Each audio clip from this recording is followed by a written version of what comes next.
গোলাম আহমদ কাদিয়ানী আর শিয়াদের সাথে মিল হলো, এদের দলিল দুইটা। আহলে হাদিস ভাইরা তাদের সাথে সুর মিলাই বলে আমাদের দলিল দুইটা। কয়টা? তাহলে কাদিয়ানী, শিয়া আর আহলে হাদিসদের মধ্যে কোনো পার্থক্য আসেনি, কারণ কাদিয়ানীদের দলিল দুইটা, শিয়াদের দলিল দুইটা, আহলে হাদিসদের দলিল দুইটা। কথা কি বুঝে আইছে? আহলে কুরআনদের দলিল একটা। এরা কি আহলে কুরআনদের দলিল কয়টা? একটা। কথা কি বুঝে আইছে? এবার দেখেন মাসালাগত ভাবেও এদের মধ্যে মিল আছে। শিয়া আর কাদিয়ানীদের মাসালা হলো একসাথে যদি 100 তালাক দেয়, তালাক হবে একটা। তালাক কয়টা হবে? একটা। আমার মনে করেন আমার কাছে একখান লাঠি আছে, এখন এই জায়গায় একটা লোক আছে, আমি তারে 100 বাড়ি দিয়ে কলাম, শোনা তোমার আমি বাড়ি একটা দিছি। আপনারা কি বলেন? 100 বাড়িতে কইছি তোমার আমি বাড়ি একটা দিছি, বেতা পাইছো? এই একটা হবে না 100 হবে? এত সাধারণ জ্ঞানে বুঝে আসে। শিয়া আর কাদিয়ানীদের মাসালা হলো 100 তালাক, 1000 তালাক, 1 লাখ তালাক দিলি হো, তালাক হবে কয়টা? একটা। আহলে হাদিস ভাইদের মাসালা হলো 1000 তালাক দিলে হবে কয়টা? শিয়া আর কাদিয়ানীদের সাথে এদের মিল আছে না নাই? মিল আছে, মিল আছে। শিয়া আর কাদিয়ানীদের মাসালা হলো পেশাব করে ঢেলা কুলুক ব্যবহার করা যাবে না, ঢেলা কুলুক ব্যবহার করা বেদআত। আর আমার আহলে হাদিস ভাইদের মাসালা হলো ঢেলা কুলুক ব্যবহার করা বেদআত। মিল আছে না নাই? যদি আপনারা বলেন হুজুর এই দলিল না দেখাই জাতি দেব না, আমি দলিল দেখাই দেব না, আমার কাছে দলিল আছে, ওদের কিতাবে সব এই লেখা আছে। আমার এখনো পর্যন্ত রাত 1টা 1:30টার আগে ঘুম হয় না। এই লামাযাবিদের লিখিত আকারে আমি জবাব দিচ্ছি। আমার একটা কিতাব বের হয়েছে, কিতাবের নাম অপারেশন আহলে হাদিস। অপারেশন আহলে হাদিস। আলহামদুলিল্লাহ, আল্লাহ পাক কবুল করেছে আমাদের মুরব্বীদের দোয়ায়। এই কিতাবটা বাংলাদেশে এমন চলতেছে যার নজির ইতিপূর্বে কোনো কিতাবে নাই। অপারেশন আহলে হাদিস যেরকম চলতেছে, সুবহানাল্লাহ বলেন। আল্লাহ পাক এই কিতাবকে কবুল করেন, বলেন আমিন। তাহলে শিয়ার কাদিয়ানীদের দলিল হলো, শিয়ার কাদিয়ানীদের মাসালা হলো ঢেলা কুলুক ব্যবহার করা বেদাত। আর কথিত লামাযাবিদের ফতোয়া হলো ঢেলা কুলুক ব্যবহার করা বেদাত। এর মানে ওরা পাক না নাপাক? পাক না নাপাক? আপনি পেশাব করে পানি নিয়ে হাইটে যাবেন, আপনি হাঁটা চলা করলে আপনার পায়জামা নষ্ট হবে কি হবে না? হবে। তাহলে এদের পিছনে নামাজ পড়া জায়েজ আছে না হারাম? জোরে বলেন, হারাম না না জায়েজ? হারাম না জায়েজ? এ ভাই হারাম কেন আপনারা কোন? উত্তর দেন। শরীর পাক, কাপড় পাক। শরীর পাক, কাপড় পাক। ওদের শরীরও পাক না, কাপড়ও পাক না। ঠিক না বে ঠিক? আপনারা কি বুঝে আইছেন? এবার আসি, জুমার খুতবা দেওয়া বেদাত। কাদিয়ানীদের মাসালা, শিয়াদের মাসালা, জুমার খুতবা আরবিতে দেওয়া বেদাত। আমার আহলে হাদিস ভাইরা শিয়ার কাদিয়ানীদের সাথে মিলে বলে জুমার খুতবা আরবিতে দেওয়া বেদআত।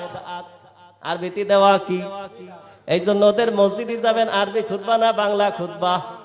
তাহলে এই খুতবা ওই কাদিয়ানীদের আর শিয়াদের সাথে এদের মিল আছে না নাই? জোরে বলেন, আছে না নাই? শিয়ার কাদিয়ানীদের মাসালা হলো তারাবি নামাজ 8 রাকাত। কয় রাকাত? তারাবি নামাজ কয় রাকাত? শিয়া আর কাদিয়ানীদের মাসলা তারাবি নামাজ 8 রাকাত। এই আমার আহলে হাদিস ভাইরা কয় রাকাত পড়ে? জোরে বলেন, কয় রাকাত পড়ে? শিয়া আর কাদিয়ানীদের সাথে এদের মিল আছে না নাই? জোরে বলেন, আছে না নাই? আমার এই কিছুদিন আগে এই পাশে ভাইকে একটা মাহফিল ছিল, বাড়ি বড় বড় কথা বলে গেছে। এই যে স্থানীয় যে বিল ব্যবস্থা, এই স্থানীয় বিল ব্যবস্থার লোকজন আছে, যে কোনো মানুষকে যদি চ্যালেঞ্জের একটু কথা বলে যে হ্যাঁ গওহারির সাথে এই বিষয় নিয়ে আমি বসবো, আগামীকাল বসবে, মাহফিল শেষে বসবে, রাজি আছি ইনশাআল্লাহ। বলেন আলহামদুলিল্লাহ। আড়িডাঙ্গার মহতামিম সাহেবরে বলবে যে বাহাস করব, মাওলানা কবির আহমদ সাহেবরে বলবে বাহাস করব, আসি রাজি। শর্ত হলো লিখিত আকারে হবে। যারা পরাজিত হবে, হ্যাঁ, আমি মনে করেন হানাফি মাযহাব থেকে, দেওবন্দি থেকে, আমি দেওবন্দির আলেমের পক্ষ থেকে আমি বাহাস করব, যে বিষয়টা নিয়ে বাহাস করব, আমি যদি পরাজিত হয় ওদের ওই বিষয়ে আমি আমল করব, তারা যদি পরাজিত হয় আমার এই বিষয়ে আমল করবে। এই শর্তে রাজি। কি শর্ত এটা না? খামাখা কি বাহাস হয়? খামাখা কোনো বাহাস হবে না। তারাবি নামাজ হলো 20 রাকাত। কয় রাকাত?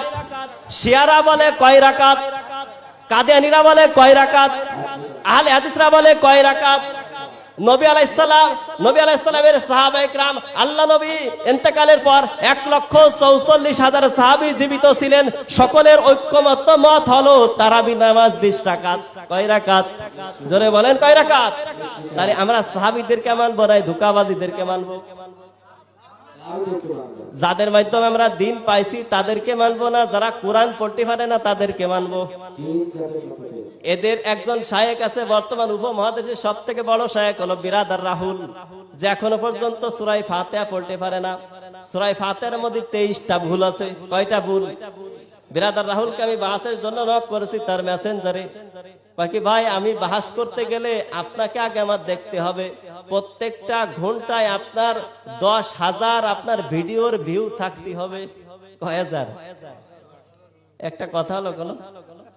তাই বললাম যে ভাই ফিরাউনের ভিউ তো আপনার থেকেও বেশি, তাহলে কি আপনি কি ফিরাউন নি? তাহেরির ভিউ তো আপনার থেকে বেশি, তাহলে আপনি কি ভণ্ড তাহেরি? আমি বললাম মাত্র 5 মিনিট আমার সাথে আলোচনা করে দেখেন, মাত্র 5 মিনিট সে রাজি না। তাহলে আপনারা বলেন আমার কোরআনে কারিমা মনে করেন সহি নাই, আরে যার কোরআনে কারিমা সহি নাই সে হাদিস দিয়ে কি করবে? সে তো আহলে কোরআন কাফের, ঠিক কি ঠিক না? আপনারা বোঝেন নাই? নামাজ পড়তে গেলে কি লাগে?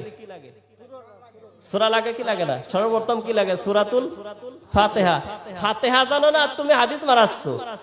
আপনারা কি বলেন? ফাতিহা জানো না তুমি হাদিস মারাও?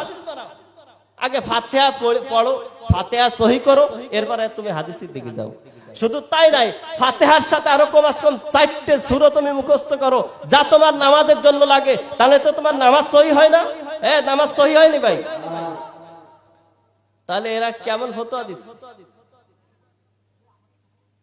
এরপর আর একটা কথা বলি, বুখারীর হাদিস সহি না জাল? সহি না জাল? সহি না? মনে রেখে এই কথাটা। তা আমাদের দিন কামেল না নাকেস? কামেল। এখন আসি, যারা শরিয়াতের দলিল 4টি মানে তাদের জন্য ইসলাম ধর্ম কামেল, ইসলাম ধর্ম কমপ্লিট। যারা এই 2টা মানে 1টা মানে এদের জন্য ইসলাম ধর্ম কামেল নাইরান, এদের জন্য ইসলাম ধর্ম নাকেস। এদের জন্য কি?